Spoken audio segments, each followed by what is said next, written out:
මම කියන්නේ මේ රටේ ජනාධිපති අනුර කුමාර දිසානායක මහත්මයා හීනමානයෙන් පෙළෙන කෙනෙක්. ඔහුට තනියම විධායකයේ ඇමති මණ්ඩලයකුත් ඉඳලා 159ක පාර්ලිමේන්තු මන්ත්‍රීවරුත් ඉඳලා රට පාලනය කරන්න බෑ. දැන් ඔහුගේ එක දේවල් පොරොන්දු වුණානේ.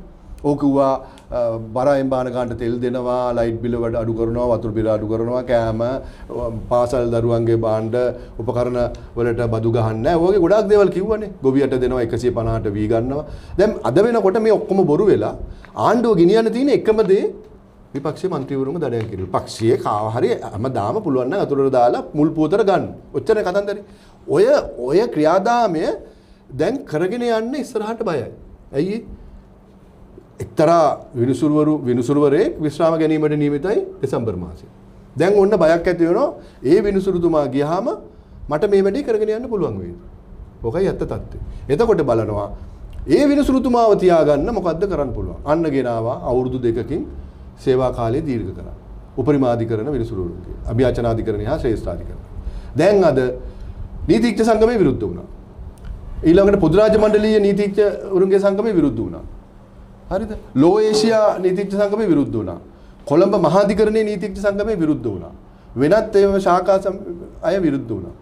දැන් මේ මෙච්චර ඔක්කොම විරුද්ධ වෙලා නීතිඥ සංගමයේ සභාපතිතුමා ඇතුළු නිලධාරි මණ්ඩලය රැස් වෙලා ප්‍රධාන සමුළුවක් තියලා ඒකට වගකියුතු අයත් ගෙන්නලා සාවිත්‍රි ගුණසේකර මහාචාර්ය ඒ වගේ අයටත් කතා කරන්න ඉඩ දීලා විරුද්ධත්වය ප්‍රකාශ කර තිනවා. අද වෙනකොට ලංකාවේ බුද්ධිමතුන් උගතුන් නීති ආධිපත්‍ය සුරකින්නට කැමැත්තෙන් ඉන්න ඒකට ආශිර්වාද කරන ගොඩක් අය අද විරුද්ධයි. මේ ඔක්කොම විරුද්ධත්වයේ මැද්දේ පවා මේක ක්‍රියාත්මක කරන්න හදනවා. දැන් කොච්චර දුරට අනුර කුමාර දනින් වැටිලාද තියෙන්නේ. මොකද මේ බල ව්‍යාපෘතිය හිරේ දැමීමේ ව්‍යාපෘතිය කරන්නයි වෙන්නේ. දැන් මේකේ වෙන මම කියන්න ඊටම කෙටියෙන් මොකද්ද මේකෙන් වෙන්නේ? දැන් අභියාචනාධිකරණ සහ ශ්‍රේෂ්ඨාධිකරණ විනිසුරුන්ට සේවා කාලය අවුරුදු 2ක් දික් කරනවා කියන්නේ ඒගොල්ලෝ කවුරුත් විශ්‍රාමයක් නැහැ නේ අවුරුදු 2ක් යනකම්.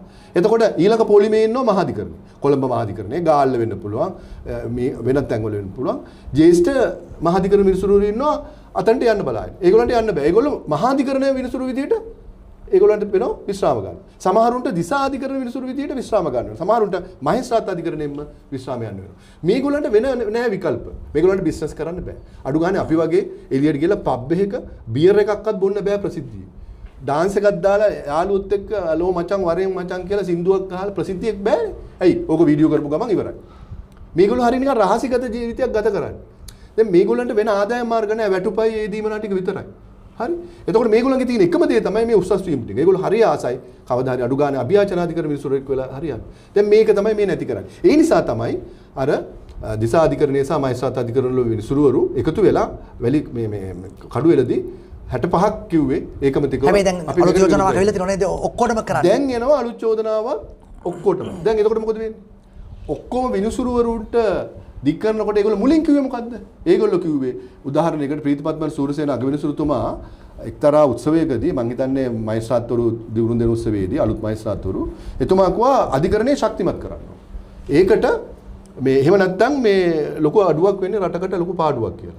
ආණ්ඩුවත් කිව්වේ මේ උපරිමාධිකරණ විනිසුරුවරු තමයි මේගොල්ලන්ගේ වුණුව වැඩි, ඒගොල්ලන්ගේ අධ්‍යක්ෂින් වැඩි. ඒ නිසා ඒගොල්ලන්ව අපිට ගෙදර යවන්න බෑ. ඒගොල්ලන්ගේ සේවය ගන්න තමයි මේ දීර්ඝ කිරීම කරන්නේ. දැන් එතකොට ඒගොල්ලෝ දැන් හදනවා මහේස්ත්‍රාත්වරු පවා අවුරුදු දෙකකින් වැඩි කරන්න. දැන් මොකද අද ඇති වෙලා තියෙන තත්ත්වය? අද රාජ්‍ය සේවකයොත් ඉල්ලනවා. වෛද්‍යවරුත් ඉල්ලනවා. ගුරුවරුත් ඉල්ලනවා. දැන් මොකද වෙන්නේ?